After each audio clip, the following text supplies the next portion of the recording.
States Election Day is approaching, less than 20 days away now, and officials say they are prepared to tally millions of votes to declare a winner. But many might be confused about what exactly that means when the race is called on election night. Is it final, and who calls a race? Our News 19's Jody Frost explains.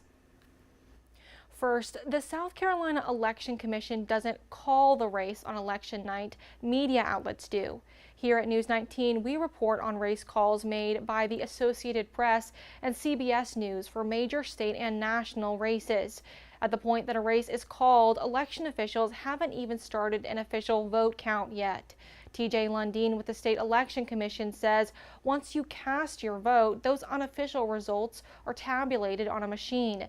That data is released publicly, and that's what media outlets use to call a race. Now, those are unofficial results. On election night, what you see are the results that have gone through the machines and have been tabulated in that mode.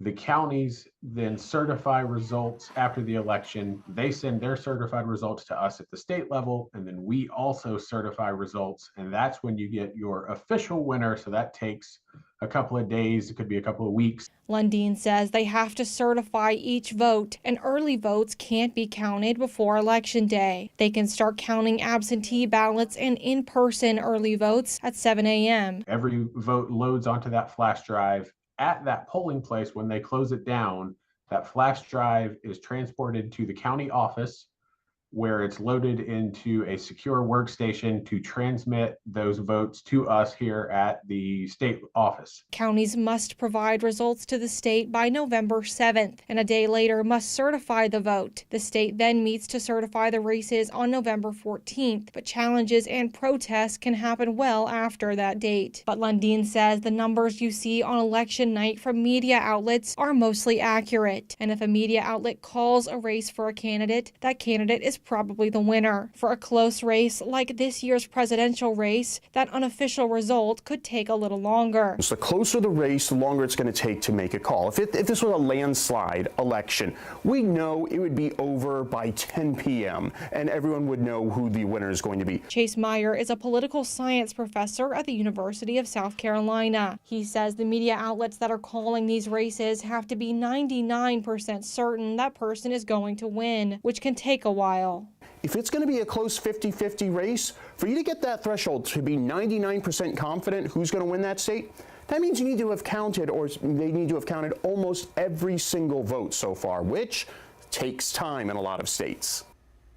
Meyer says with how close this race is, media outlets probably won't be able to call the entire presidential race until the next day. Josie Frost, News 19, WLTX. Good information. Thank you so much, Josie. And for the presidential race, electors in South Carolina and other states meet on December 17th to cast their votes. Those votes then get passed on to Congress, which counts them famously now on January 6th. And if you are planning to cast your ballot, we are on your side with what you need to bring to the polls. To vote, you need an ID, either your South Carolina driver's license or an ID card that was issued by the DMV, a voter registration card that has a photo, or you can use your passport or your military ID. And just a reminder, the day of voting, polls are open 7 to 7. Early voting is going to begin on Monday. It will run until November 2nd. The deadline for you to get an absentee ballot is October 25th.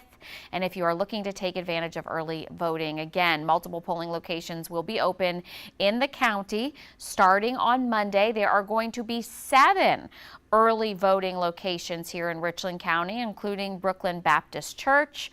Out in Lexington, 6, including Midlands Tech. In Irmo and Sumter, there are 4 different places that you can go, including Eastern Communication Center. In Orangeburg, there are 3, including the Old County Library. And meanwhile, you can vote early in Kershaw County. Go to the Camden City Arena.